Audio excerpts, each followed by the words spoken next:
Victory is winning for our country. Hoy comienza un cambio de régimen político. Desde nuestros estudios en Washington, la opinión, el análisis y las voces que nos ayudan a comprender nuestro mundo. Es cuestión de querer, es cuestión de poder. Hoy en el programa, el drama que viven miles de niños migrantes en centros de detención en Estados Unidos.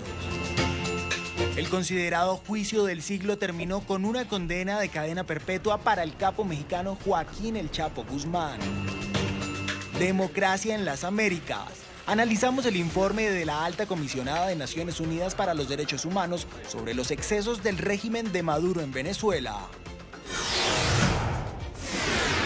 Comenzamos, bienvenidos al programa en esta edición especial que hoy les proponemos recuperar tres temas, los veían en titulares, tres temas que nos parecen importantes. Esta semana probablemente ha girado en la política de Washington en torno a las comparecencias de Robert Mueller. Lo hablamos en el programa de ayer y lo hablamos esta semana también como previa. Pero nos parece importante no olvidarnos de la crisis humanitaria que hoy viven cientos, miles de inmigrantes que se encuentran en centros de detención en Estados Unidos. Algunos de ellos menores, cuyo impacto por ese paso por esos centros de detención no queremos dejar atrás, no queremos olvidar. Por eso hoy hemos querido recuperar entre los temas de nuestro programa especial el de la conversación que mantuvimos con la psicóloga Gabriela Romo. Nos acompañó tras difundirse imágenes, dibujos de esos niños, tras haber pasado por un centro de detención y haberles preguntado que plasmen cuál fue su experiencia. El impacto en esos niños hoy y en el futuro nos lo explicaba la psicóloga Romo. ¿Qué impresión se lleva usted de esos dibujos como profesional cuando los ve? ¿Qué analiza?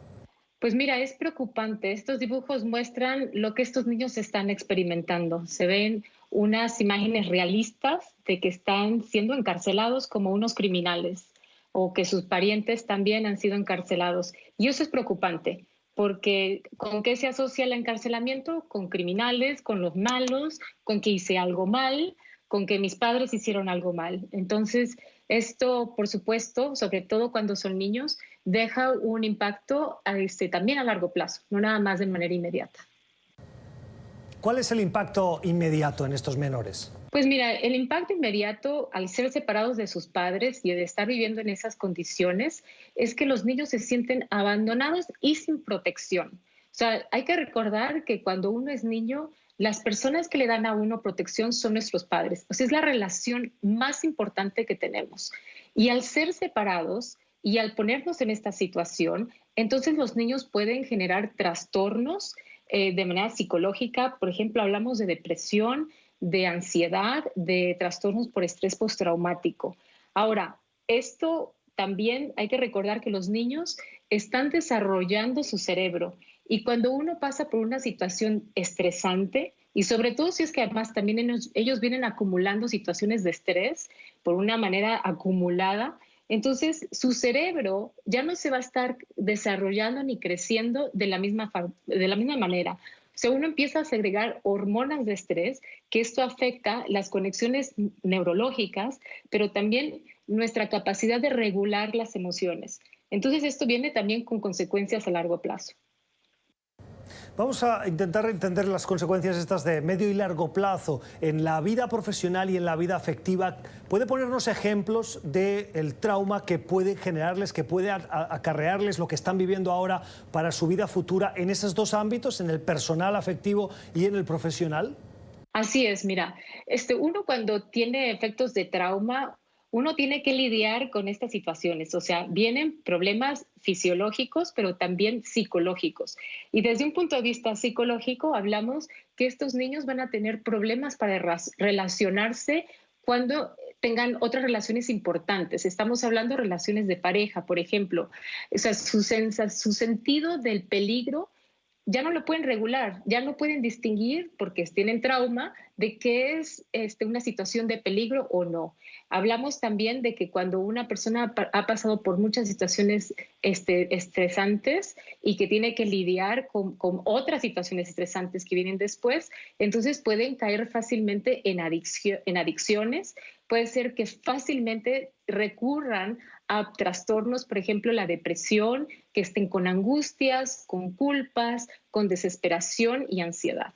Entonces, esto lo vemos que repercute en sus relaciones, en su capacidad laboral también, porque no están equilibrados, no están teniendo no están entrando a una relación sana, ¿no? De cuando es sentirse bien, que están estables, que están seguros, pero también a nivel personal. Y en cualquier ámbito, uno como ser humano se desarrolla en muchos ámbitos y si internamente no estamos bien y estamos acarreando traumas de la infancia, pues esto se ve reflejado en todo. No sé si permíteme recordar algunas de las características de los patrones que coinciden en los centros de detención. Están saturados, están en celdas donde hay más gente de la que debe haber en ese recinto, no tienen mantas, a veces se les ha privado de cosas básicas como el jabón, la pasta de dientes, incluso algún tipo de medicamento para hacer frente a epidemias de piojos o gripe que se expande muy rápidamente en estos centros sobresaturados. Le pregunto, haciendo esta descripción, ¿qué diferencia hay entre esto y la tortura? Pues mira, obviamente las condiciones básicas que necesitamos no están siendo atendidos. Sobre todo, a mí, Gustavo, me preocupa mucho la separación de los padres. También hay que recordar que estos niños vienen de pobreza, entonces ya tenían carencias, pero no de haber sido separados de sus padres. Esa es la parte cruel y esa es la parte de tortura a la que sí hay que atender, porque es innecesario esa separación. Uno puede entender que igual si es un problema de que no tienen las condiciones básicas de higiene.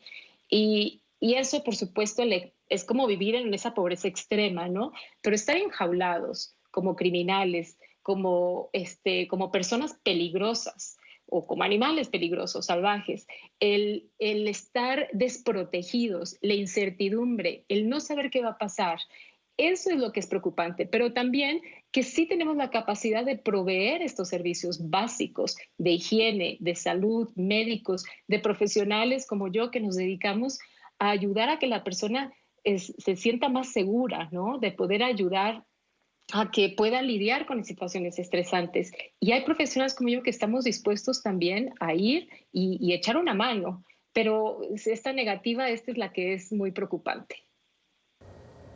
Un oficial de la patrulla fronteriza que atiende algunos de los centros donde están estos migrantes decía que van a buscar consejo, ayuda, guías de cómo tratar a estos menores en la Academia de Pediatría de Estados Unidos. ¿Qué consejos puede dar un pediatra a un oficial que ha sido formado para controlar un puesto fronterizo y detener a migrantes o a personas que están incumpliendo alguna ley? Claro, bueno, uno puede hacer recomendaciones, pero un pediatra pasó por una escuela de medicina, por una especialización, por años de entrenamiento, de educación formal, académica, y la recomendación que puede hacer una persona que viene de otra disciplina, que su trabajo es otro, va a ser muy, muy limitado. Y eso también es preocupante. Uno puede pasar unas semanas capacitando, pero esto no va a ser suficiente. Se necesita de gente profesional, especializada, que esté colaborando de manera directa. Yo puedo dar consejo a una persona de la patrulla fronteriza para que tenga un poco más de empatía, para que sepa hacer las preguntas correctas, pero eso es súper limitado. Es como si también un policía me dijera a mí cómo defenderme ante una persona que me esté atacando, ¿no? Va a ser apenas ni la superficie. Es ridículo. Sí, clarísimo el ejemplo a la inversa, que nos ayuda a entender la situación. ¿Qué consejo les da a los padres una vez han pasado por ese periodo de separación y en algún punto del proceso legal vuelven a reunificarse en su núcleo familiar? Bueno, yo lo que le recomiendo a los padres es que traten de restablecer ese apego que ha sido roto por las autoridades y que lo hagan con mucha paciencia. Se necesita de tiempo para que ese niño vuelva a restablecer ese sentido de protección, ese sentido, porque además se sienten abandonados también de los padres, porque no entienden la situación, ¿no? Entonces se necesita de mucha paciencia, se necesita de hablar, de comunicar constantemente. No le tengan miedo a hablar de situaciones traumáticas. También hablen de los sentimientos y no solo una vez, varias veces. Y traten de hacer cosas donde el niño se sienta amado, en confianza y que pueda hablar de estas cosas para que no se lo guarde. Sentimiento que uno se guarda le viene a hacer ruido más adelante en la vida, en toda su vida. Entonces, y si necesitan ayuda profesional, si ven que el niño sigue con comportamiento inusual, entonces busquen a un profesional porque esto puede repararse, puede tomar años, como lo que ahora estamos viendo, estamos generando una generación de traumados, ¿no? Pero si tenemos la oportunidad de restablecer ese apego, o sea, por favor, busquen ayuda profesional, entre más pronto, mejor. Quería terminar la entrevista, pero me parece súper interesante y antes de comenzar conversaba con usted y me contaba que usted nunca había visto una situación como esta, pero que en su ejercicio profesional ha tratado a padres o adultos que han sido separados o bien por voluntad propia o bien a la fuerza de sus núcleos familiares y que los ha tenido que tratar y acompañar. No hablando del menor, sino hablando del adulto.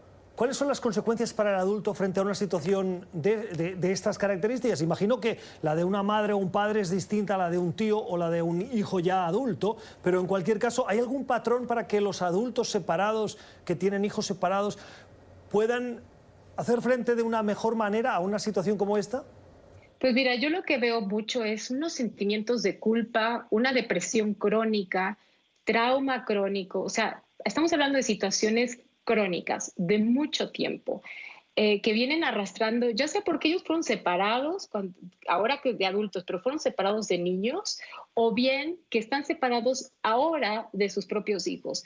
Y yo te digo, lo que yo veo son situaciones crónicas, con trastornos, con enfermedades mentales, pero también con unos grandes sentimientos de culpa. Yo lo que les recomiendo a estas personas es que no lo dejen así. Ahora tenemos la gran tecnología que nos ayuda a estar comunicados y sobre todo si es que dejaron a sus hijos atrás, que se comuniquen, que traten de restablecer esa relación. Ahora, muchas veces desafortunadamente no se pueden reunificar.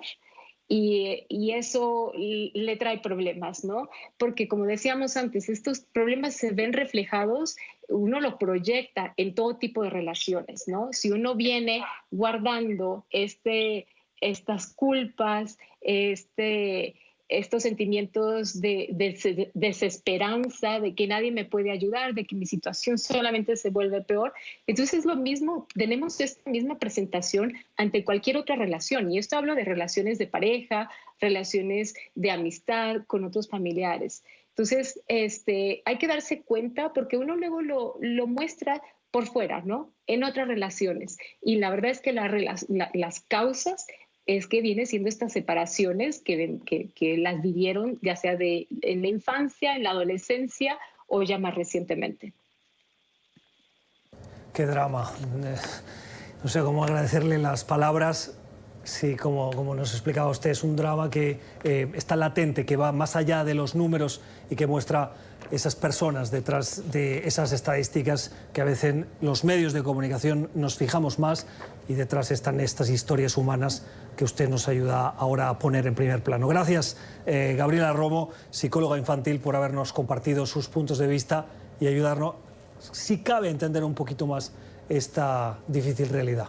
En Cuestión de Poder, en esta edición especial en el que queremos recordar algunas de las conversaciones más relevantes que hemos tenido últimamente. Este ha sido el mes también de Joaquín El Chapo Guzmán, condenado a cadena perpetua más 30 años en la Corte del Distrito Sur de Manhattan. Un juicio que duró meses y que dejó de manifiesto, patente, cómo dirigió una organización narcoterrorista, una organización criminal que inundó el mercado estadounidense de productos como cocaína, toneladas, metanfetamina, y que las autoridades lograron convencer a los miembros del jurado para que la justicia hiciese su trabajo y le cayera una pena ejemplar. Ese juicio fue seguido por una periodista, Alexandra Ibarra Chaul, que publicó un libro, Joaquín El Chapo Guzmán, El juicio del siglo. Y nosotros quisimos conversar con ella, una conversación que nos parece relevante y que esta noche queremos recuperar.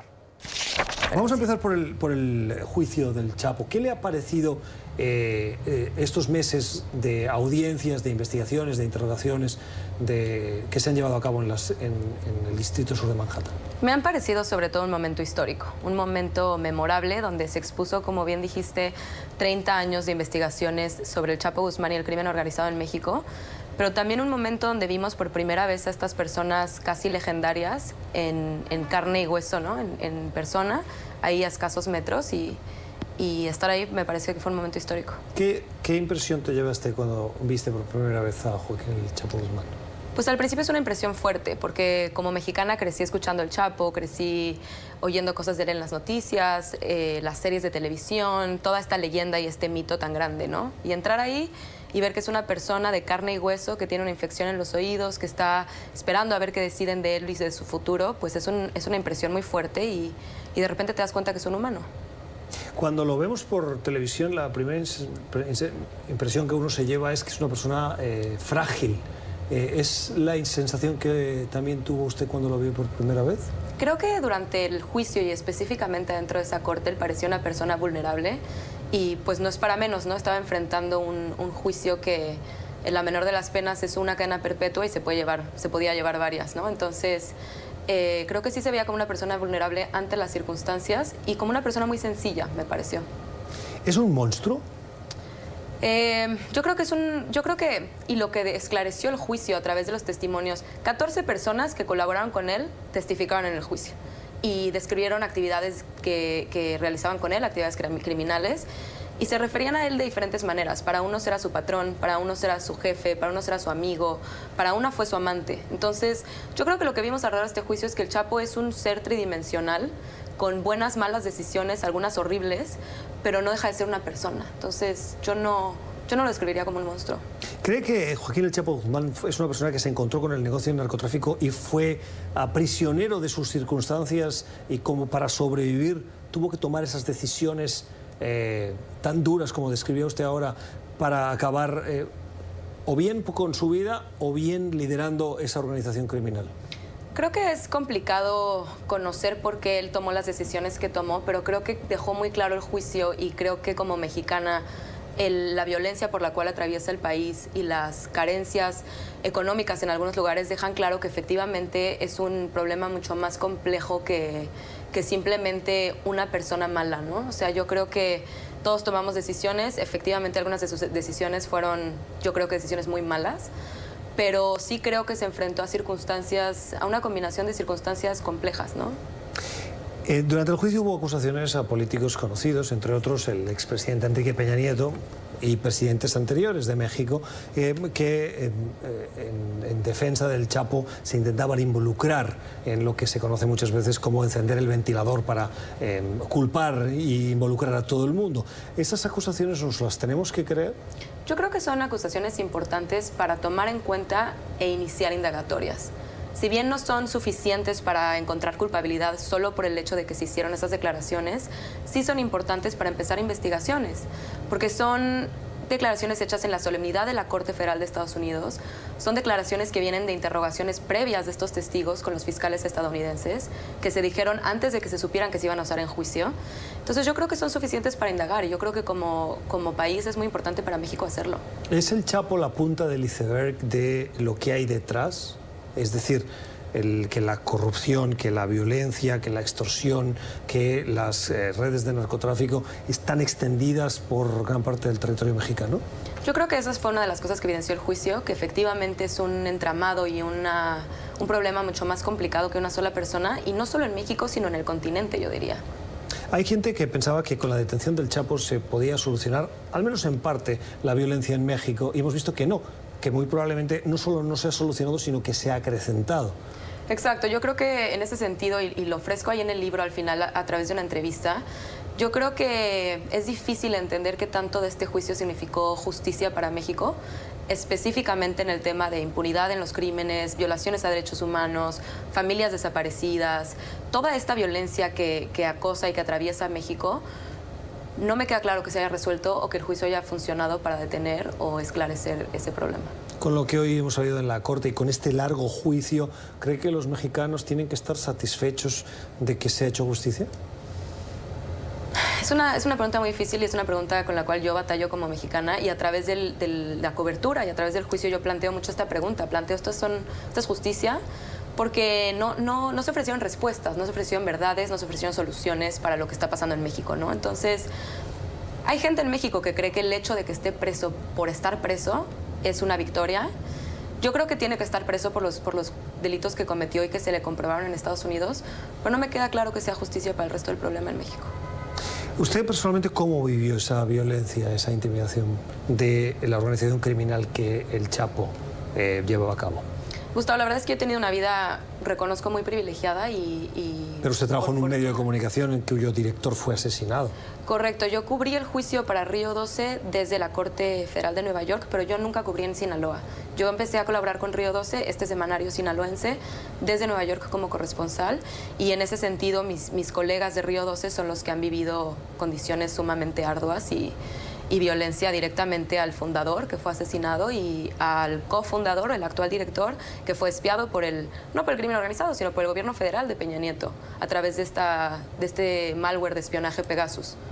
Los periodistas que trabajaban en Río 12, ¿cómo sufrían ese acoso? Pues con estos dos ejemplos, ¿no? Por ejemplo, a partir de espionaje, en el caso de Ismael Bojorquez, que me prologa el libro, y en el caso de Javier Valdés, asesinato. ¿Llamadas? ¿Amenazas? No sabría decir en el grado como personal, pero las consecuencias o los desenlaces han sido de esa magnitud. Usted ha venido a Washington, además de para hablar del libro, le hemos invitado hoy en un día como el que las noticias nos marcaban, también sobre la violencia de los periodistas en México. Teníamos aquí algunos datos, 186 delitos entre el 2010 y el 2018, de los cuales casi el 100%, el 99.13% quedaban impunes y solo 10 casos obtuvieron sentencias condenatorias. ¿Por qué está tan extendida la impunidad? Sí, de hecho ese tema, el tema de la violencia contra periodistas, fue a mí lo que me llevó a cubrir el juicio, porque yo dirijo un proyecto en la Universidad de Columbia que se llama Democracy Fighters, y es un acervo documental donde agregamos todos los trabajos de los periodistas asesinados en México. Y justamente uno de los principales enfoques es combatir la impunidad en estos crímenes. Nunca se sabe en México quién cometió los asesinatos de los periodistas. Si fue un político enojado, si fue alguien del crimen organizado. Y como no se resuelven, entonces es muy fácil continuar matando periodistas. Entonces, a través de este acervo documental, lo que esperamos es que sea más costoso matar a un periodista, porque lo que se busque censurar o borrar o eliminar no se va a borrar, lo vamos a conservar y lo vamos a contener ahí. Y por otro lado, va a servir esperamos que sirva para las investigaciones en los crímenes, ¿no? La impunidad existe porque faltan medios, porque hay poco interés por parte de la Fiscalía, porque hay miedo dentro de las estructuras de investigación, porque los políticos ponen problemas. ¿Cuáles son las principales causas de que haya impunidad en estos grados, de casi el 100%, 99.13% en los últimos 2010-2018? Sí, francamente, me parece que es un problema de debilidad institucional, porque no solo es en el caso de los crímenes contra periodistas, el 92%, me parece, de los crímenes a nivel federal, de todos los crímenes, permanecen impunes en México. Entonces, los crímenes contra periodistas son un subgrupo de todos los crímenes que no se resuelven, no se resuelven. El gobierno de Andrés Manuel López Obrador llegó a la presidencia fundamentalmente con un mensaje de acabar con la violencia, lucha contra la corrupción. En los primeros meses, ¿has visto un cambio en las cuestiones del seguimiento de este tipo de impunidad? Al contrario, durante los primeros 7 meses de la presidencia de López Obrador se ha visto un aumento en la tendencia de asesinatos contra periodistas. De hecho, este es el primer mes en el cual no se ha asesinado a un periodista.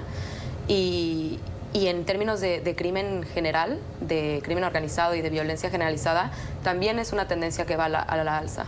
¿Los periodistas que son amenazados y asesinados mayoritariamente son de medios locales o también afecta a los grandes medios nacionales? Exactamente. En su mayoría, lo que nosotros hemos visto en el análisis de Democracy Fighters son de medios locales. han habido pocos casos de corresponsales para medios nacionales que hacían trabajo en los estados, pero mayoritariamente son medios locales, medios en línea y mayoritariamente cubriendo temas de crimen, de política, de derechos humanos y sus intersecciones. Volvamos al caso del juicio del Chapo. ¿Qué le descubrió que usted no supiera? ¿Sobre el Chapo? Bueno, pues yo creo que muchas de esas cosas podían ser cosas que los periodistas o los mexicanos habíamos oído tal vez como rumores o como cosas que suponíamos que eran ciertas, ¿no? Por ejemplo, los mismos sobornos a los políticos.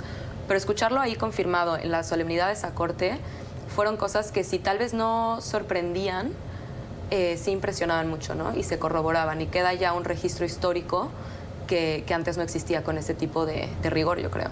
Antes de ser presidente, Andrés Manuel López Obrador fue alcalde de México. Él tiene una larga trayectoria en la política mexicana. ¿Cree usted que es posible hacer una larga carrera teniendo claro que la corrupción, la impunidad y, sobre todo, esa implicación entre la política y... no sé cómo describirlo para no pasarme de la raya, ¿no? Pero ese mundo del crimen existe y es real, financiación de campañas, no estoy hablando solo de violencia. ¿Es posible que Andrés Manuel López Obrador también tenga en esa historia algunas conexiones con ese mundo criminal que no me estoy refiriendo a violencia, me estoy refiriendo a financiación, por ejemplo, o crímenes de cuello blanco, por decirlo de alguna manera? Definitivamente sería algo que sería importantísimo para el periodismo de investigación mexicano, investigar, ponerle especial atención y dar a conocer. En este momento no tengo los elementos para saber si eso ha sucedido o no, pero creo que sería específicamente por lo que dices de su discurso contra la corrupción y de toda esta propósito y promesa que lo llevó a la presidencia, creo que es una de las grandes retos y responsabilidades del periodismo mexicano. Terminamos. Después del Chapo, ¿quién tendría que caer? Bueno, ahora hay varias extradiciones de criminales hacia Estados Unidos. Yo más bien me plantearía si esta política de combate contra las drogas, de arrestar capos y extraditarlos, está funcionando. ¿Y usted qué cree? Yo creo que no. Yo creo que lo que este juicio mostró es que no se está deteniendo, como ya mencionamos, la violencia, no se está deteniendo la distribución de drogas, se ve droga en todo el país, en todos lados, en Nueva York definitivamente, en cualquier calle, en cualquier esquina. Y no solo es un problema el de las drogas, del tráfico de drogas ilegales, ¿no? También estamos viendo toda la crisis de opioides en estas farmacéuticas. Entonces, más bien lo que yo creo que tendría que pasar sería replantearnos cómo estamos viendo este problema. ¿Y cómo hay que replanteárselo? No es mi especialidad, no soy experta en políticas públicas, pero creo que tiene más que ver con un problema de salud que un problema de atrapar cabecillas. La opinión de Alejandra Ibarra, que es periodista, es fundadora de Democracy Fighters, esta iniciativa que alberga la Universidad de Columbia y que además es autora de este libro, El Chapo Guzmán, el juicio del siglo, precisamente hoy en el que se ha conocido esa sentencia. Alejandra, gracias. Gracias. Seguimos en Cuestión de Poder, en esta edición especial en el que queremos recordar algunas de las conversaciones más relevantes que hemos tenido últimamente. Este ha sido el mes también de Joaquín El Chapo Guzmán, condenado a cadena perpetua más 30 años en la Corte del Distrito Sur de Manhattan. Un juicio que duró meses y que dejó de manifiesto, patente, cómo dirigió una organización narcoterrorista, una organización criminal que inundó el mercado estadounidense de productos como cocaína, toneladas, metanfetamina, y que las autoridades lograron convencer a los miembros del jurado para que la justicia hiciese su trabajo y le cayera una pena ejemplar. Ese juicio fue seguido por una periodista, Alejandra Ibarra Chaul, que publicó un libro, Joaquín El Chapo Guzmán, el juicio del siglo. Y nosotros quisimos conversar con ella, una conversación que nos parece relevante y que esta noche queremos recuperar. José Miguel, primero que todo, ¿qué opinamos de este informe? ¿Completo, incompleto? ¿Le faltaron detalles a la comisionada? Mira, es un gran informe. El informe, yo diría, es excelente. Una muy buena fotografía de lo que ocurre en Venezuela, tanto desde el punto de vista de las violaciones a derechos humanos como la emergencia humanitaria. Hay detalles espeluznantes en relación con las prácticas de torturas, por ejemplo, y como tú bien decías, Emiliana, también sobre las ejecuciones extrajudiciales. El informe señala que hay una impunidad sistemática, habla de unas cifras realmente espantosas, sumado del 2018 con el 2019, con el actual, lo que va del año, cerca de 7.000 ejecuciones podrían ser ejecuciones extrajudiciales, atribuibles a fuerzas del Estado, a agentes del Estado. También alude a estos colectivos que son ampones muy violentos, brutales, que tienen licencia para matar y que trabajan en coordinación con la fuerza pública, con las policías, con la Guardia Nacional Bolivariana. El informe denuncia la manipulación, por ejemplo, del acceso a la alimentación, a esas cajas con alimentos básicos que reparten para los más pobres en Venezuela, y donde habría una manipulación o presión para conseguir la adhesión de los más pobres al régimen a cambio de alimentos básicos. Todo lo que es el colapso del sistema de salud. Recordemos que estamos hablando de apenas de un resumen de un informe, es decir, son 16, 17 páginas que resumen los hallazgos de la oficina de la alta comisionada en relación con un panorama realmente macabro de violaciones muy graves a los derechos fundamentales y de lo que ella misma califica como una crisis humanitaria de gran envergadura. En las conclusiones que hace la comisionada, que son más de 10, después de haber entrevistado a más de 500 víctimas pues que han sido víctimas del gobierno en disputa de Nicolás Maduro por medio de violación de derechos humanos, ella pide la disolución de las fuerzas especiales. ¿Qué esperamos en verdad del gobierno de Maduro? Mira, ahí hay algunos aspectos que, si bien, como ya he dicho, el informe me parece completo, me parece un informe sólido y serio, sin embargo tiene algunos problemas, y problemas que no son menores, como por ejemplo el enumerar una serie de recomendaciones al régimen, entre otras la disolución de las FAES. Las FAES son este grupo especializado creado recientemente por la policía para reprimir brutalmente. Tienen formas de actuar de manera brutal para generar terror en la población. Y son ellos, aparentemente, los principales responsables de estas supuestas ejecuciones extrajudiciales. Hay una serie de recomendaciones, numerosas recomendaciones que ella hace, incluso en materia de justicia. Pero el mismo informe señala que hay una impunidad sistemática en Venezuela. Lo que resulta contradictorio es que ella le haga recomendaciones a una dictadura que no se va a juzgar a sí misma, donde no hay, como el mismo informe lo reconoce, no hay posibilidades de encontrar justicia o amparo frente a las víctimas de violaciones a derechos humanos. Creo que el camino correcto que ella no toma, por lo menos por ahora en este informe, es seguir adelante en una ruta de trabajo con el propio Consejo de Derechos Humanos de Naciones Unidas. Es allí donde hay que ejercer la presión, ese es el foro y la autoridad indicada y competente como para tratar el tema de Venezuela. Entonces, yo creo que lo adecuado habría sido, en lugar de enumerar tantas recomendaciones a un régimen despótico, tiránico, que es el principal responsable por todos esos hechos, concentrar la atención en el mismo Consejo. Y, por ejemplo, pedirle al Consejo que se designe una comisión de investigación especial para Venezuela. Es decir, un grupo de trabajo dedicado única y exclusivamente al caso de Venezuela. Ese es el último recurso al que Naciones Unidas puede recurrir, que puede implementar, que se utilizan los casos crónicos, los casos más graves de violaciones a derechos humanos a nivel global. El antecesor de Michelle Bachelet, quien ocupó ese cargo con anterioridad, hizo esa recomendación en uno de sus últimos informes. Él creyó que la evidencia era tan abrumadora y tan grave que justificaba la creación de una comisión de alto nivel dedicada única y exclusivamente a examinar la situación de Venezuela.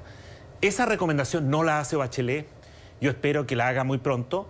Si ella no lo hace, le va a corresponder entonces al Consejo de Derechos Humanos de Naciones Unidas el contemplar esa opción. Para que eso ocurra, es importante que los estados que son miembros del Consejo empujen en esa dirección. El ideal habría sido que ella tomara esa iniciativa, pero como no lo hizo, me imagino que le va a corresponder, por ejemplo, al Grupo de Lima, que ha tenido gran liderazgo en esta materia, tratar este tema y formular esta recomendación específica ante el Consejo de Derechos Humanos de Naciones Unidas. Si esta recomendación ya estaba, Vivanco, ¿por qué no toma ese paso la alta comisionada? Y dos, ¿qué podría salir de ese grupo una vez logre crearse? Porque tengo entendido que también una vez se fue Bachelet de Venezuela, dejó al menos a 2 personas de su equipo en el país. Mira, a ver, te respondo lo último primero. Eso de haber dejado 2 funcionarios con el compromiso del gobierno de Maduro de darles acceso y cooperar con ellos. Si tú revisas la respuesta de Maduro al informe de la alta comisionada, es una respuesta desobligante, agresiva, descalificadora, donde trata todo el informe como un informe plagado de mentiras y falsedades, lo que hace prever que el grado de cooperación que le va a prestar a esos 2 funcionarios que quedaron en Caracas probablemente es ilusorio, pues inexistente. Yo no creo que el régimen dictatorial de Venezuela nunca ha actuado de buena fe en estas materias y creo que no tengo grandes esperanzas de que esos funcionarios puedan tener libre acceso, por ejemplo, a las prisiones, entrevistarse con los prisioneros políticos y seguir examinando esta situación dada la sobrereacción del régimen de Maduro. Yo creo también que el informe, al igual que tiene vacíos en cuanto a hacer una oferta, una propuesta concreta, como es la designación de una comisión de investigación de alto nivel para Venezuela, también tiene otros vacíos, como por ejemplo el que no califica si las violaciones a derechos humanos cometidas en Venezuela son sistemáticas y generalizadas o no, algo que el alto comisionado anterior a Bachelet concluyó y calificó acertadamente, en mi opinión, como sistemáticos o generalizados. Este detalle no es menor, es de la mayor importancia, porque uno puede en un informe incluir y redactar una serie de hechos espantosos, pero si no hace un análisis para determinar si esos hechos son aislados, son simplemente algunos casos que reflejan abusos por parte de la autoridad local, la gran pregunta es hasta qué punto Maduro y su régimen, los jerarcas del régimen, están comprometidos con estos abusos. Y esa es una conclusión que uno puede arrancar a la luz de la información con la que uno cuenta. Ella tiene, como tú también muy bien decías en la introducción a este segmento, cuenta con más de 500 testimonios. Esto es apenas un resumen, lo que ella ha presentado. Me parece que lo que hace falta es calificar si estamos ante un patrón, un modus operandi, una política represiva por parte de una tiranía como la de Maduro o no. Si es así, si llega al grado de violaciones sistemáticas y generalizadas, entonces hay más posibilidades de que, por ejemplo, la Corte Penal Internacional siga adelante o dé luces respecto de cuál es el estado de la investigación que tiene abierta y una investigación preliminar abierta ante la Corte Penal Internacional, y este informe podría ser fundamental para que ese trabajo de la Corte Penal Internacional continúe. Maduro, en su respuesta a este informe, también tilda muchas partes de este como un error. Pero entonces, si esta es la respuesta del gobierno en disputa, y en este momento tenemos a la población de Venezuela donde más del 80% están bajo el nivel de pobreza, ¿qué tanto pueden esperar estas personas a que el Grupo de Lima, por ejemplo, tome más acciones o la Corte Penal Internacional tome más acciones? Mire, yo creo que de la tiranía de Venezuela no se puede esperar absolutamente nada. Por ello es que me parece que es un error el abrigar esperanzas en que el régimen va a corregir de una manera de buena gana su récord deplorable en derechos humanos. Por lo tanto, a mí me parece que el paso adecuado es doblegar, incrementar la presión internacional. El trabajo de esa Oficina de Derechos Humanos es precisamente el aportar una opinión fundada, bien sustentada, sobre el récord de ese régimen en derechos humanos.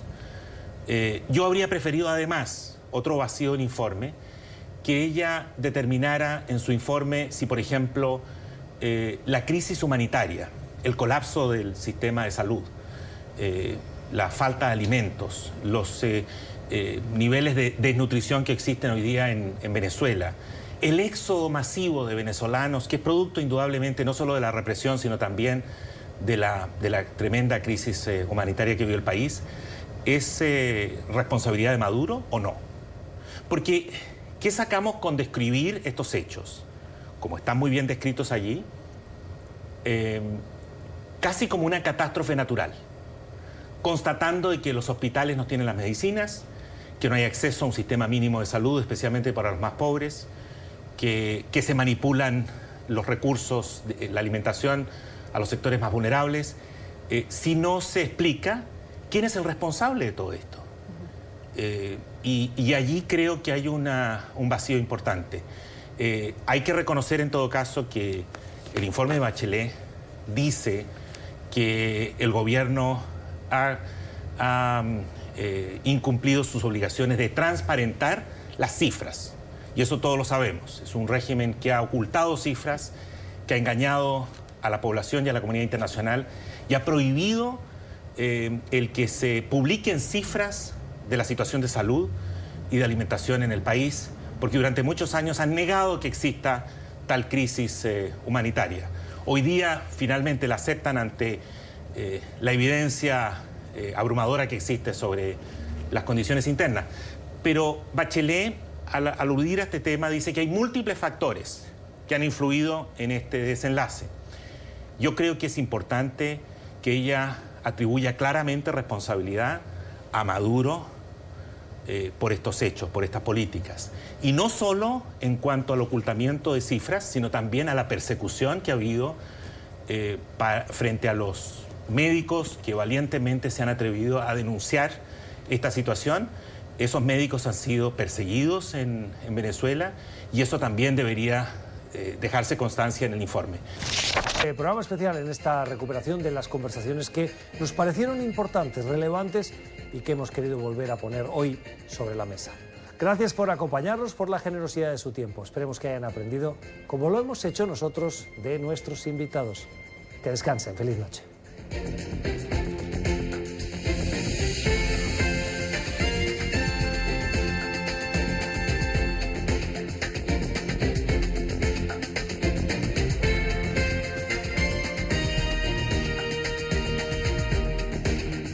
A continuación.